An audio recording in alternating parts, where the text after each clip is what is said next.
Britain had this long love affair with supporting little countries who want to be independent, unless they're Irish, of course.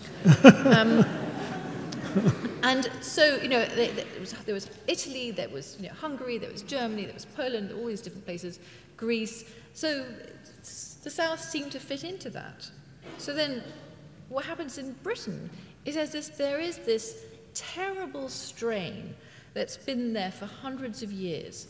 And it's a kind of awful sort of cross of that sort of the lemming mentality with a desire to be, you know, considered eccentric or, you know, different or right on. Henry Adams writes about it very clearly and rather wittily in his book Education of Henry Adams. Anyway, so this desire to be slightly right on meant that when these Confederate propagandists came in and said, you know, it's a much more complicated moral thing. It has to do with self-determination, and the North, they're hypocrites, and, you know, and don't worry, we'll sort out the slavery question at the end of the war.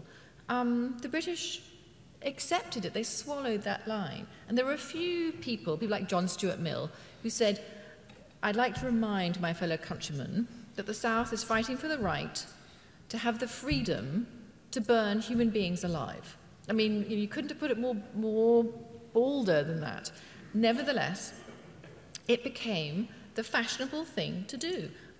Most people in the theatre, students, undergraduates, most academics, all fashionable types, most journalists in Fleet Street, parties, both liberals and independents, even radicals as well as Tories, supported the South. You know, it was across the board. It became incredibly unfashionable, and your morals were slightly almost suspect, that you perhaps weren't clearly morally developed if you ended up supporting the North and not the South, because surely a moral person supported the South. And you know, I mean, there are campaigns today that can grab that kind of starry limelight. And the South grabbed that kind of starry limelight, and they had it for all 4 years of the war, and it's sort of nauseating to read about.